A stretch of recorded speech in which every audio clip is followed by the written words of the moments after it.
What's up, my fellow nerds? Greetings from Site B on a lovely summer solstice morning. It is 60 degrees on the dot today. It is 8:30. It is the 20th day of June, 2024. It is the longest day of the year.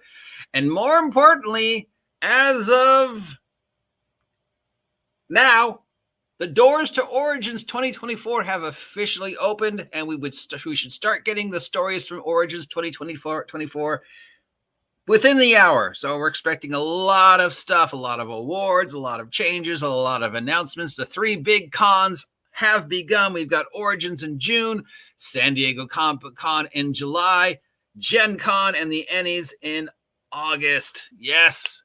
And remember, if I hit 2,000 subs by my birthday this year, August 4th, I will take an entire month off from talking about Wizards of Ghost. I will dedicate an entire month to a completely different topic, most likely superheroes. But anyways, it's Thursday, which means it's time to take a look at all the Kickstarters that are coming to an end this week and see which ones I think are worth your time. Now, obviously, there are more than the ones I usually mention, so you're always welcome to head on over to my friends at EN World, who I get all these links from. Thank you again, as always, Morris and EN's World, for letting me do this. So let's see. Now, first off, should be a surprise to no one, it's DC20, which Kickstarter is already coming to an end, being as it has not only met, but exceeded by 1,000-fold what anybody expected it to make. As of closing pretty soon, it is 1 million something, close to 2 million. I wouldn't be surprised if it hits 2 million by the end of Origins. It's got 15,000 plus backers. It holds the record for being funded in under a minute. So congratulations, Dunegoncoach. I hope you can take this success and run with it. And be the Pathfinder that competes with 2025 D&D. That you can offer enough of a mega force to give 2025 D&D a run for its money. I hope he can. I don't know if he can. There were so many factors that allowed Pathfinder to do what it did that happened at that point in time that, you can't repeat everything. The only thing, they've got going for it right now, other than incredible word of mouth, which can easily change because we know how fickle we are, is the fact that 2024, 2025 Dungeons & Dragons is not being received as well as Wizards of the Coast would like, but still. We could go over that in another vlog if you want. Anyways, that Kickstarter is coming to an end, but you still have a chance to jump on the thing. It's $30, gets you the PDF of the game, and then you get a whole bunch of other stuff as the game progresses.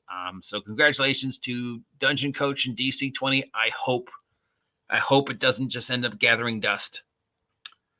From Rowan Rook and Descartes, one of my favorite names for a gaming company, we have something called The Hollows, tabletop role-playing game, boss fights done right. This is an original system for $20. $20 gets you the PDF of the book. The key selling points of this game is its tactical combat and its stuff about fighting high-end bosses for $20. It's an original system. It's not D20.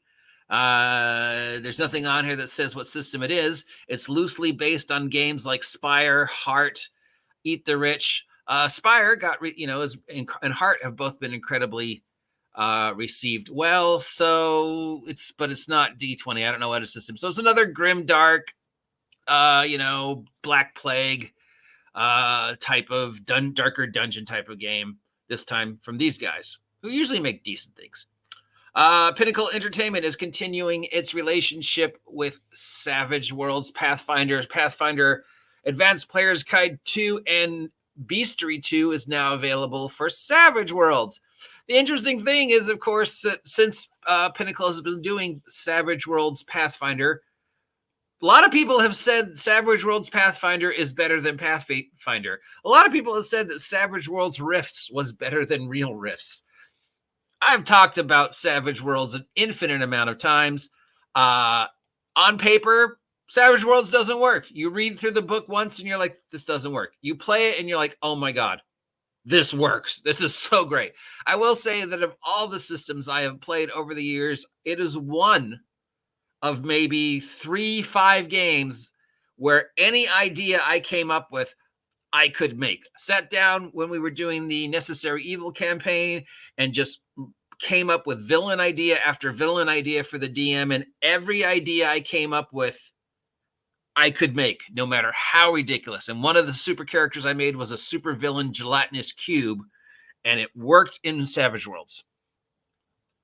From 9th level games, we have Mazes, City of Skulls, a low prep rule light RPG using the polymorph system. $95 gets you PDF and the print version of the books, a hex crawl adventure path, a solo game, a zine, and more. Solo games is a word we've been hearing a lot lately, and I have a feeling we're going to be hearing it a lot more. So this is another OSR, OGL, D20, retro clone, using mazes, using the assorted dice where you do old school D&D stuff with the new school way. I don't know. It's like, blah. I can't talk. Degree in communication, huh? As I said last night when I was talking to the gentleman who created Swords and Rocks, I hope each and every one of these people are successful in some way. I hope he's successful. I hope I'm successful. I hope you're successful. On the other hand, there are just so many of these. There are just so many OSR retro clones now. From Rogue Games, we have Colonial Gothic RPG. $60 is the most popular pledge. Gets you the PDF and the print version of the book.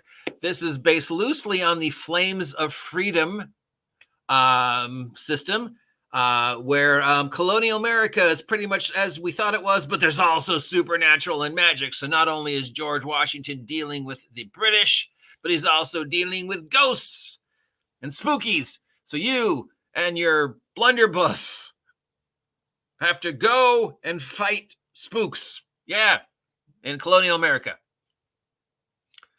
From Shake Some Spears games. Oh, I get it. Okay, Shake Some Spears games. We have Animort, a Mor Borg compatible tabletop role-playing game. Okay, I play it just for this. I want this. I don't know what this is, but I want this. It's Mor Borg. It's $80 for the PDF and print on delivery discount coupon. It's Mor Borg, but now it's cartoon. So it's taking the classic idea of Cartoon Willie, since Steamboat Willie is now public domain. Mickey Mouse is not public domain. Steamboat Willie is public domain. And cartoons, and using Mor Borg as the system to play out sort of the gonzo, ridiculous Saturday morning, early Warner Brothers cartoons that it seems to be popular thanks to, Hell of a Boss and Cuphead and all those other things. I think by now it's safe to say Mor Borg has become a joke. Whatever it was the original intention of the art punk game was, it has turned into a parody of itself, which maybe was the intent, because let's face it, Mor Borg was an art punk parody of Grim and Perilous role-playing game, which had just become so popular. So congratulations that their people are running with this and understanding that the goofiness of this. So Warner Brothers Animation using the Mor Borg system. And finally, we got a shout out to the EN Publishing. Void Runners Codex Sci-Fi box set for D&D 5e and Level Up 5e is their take on Spelljammer.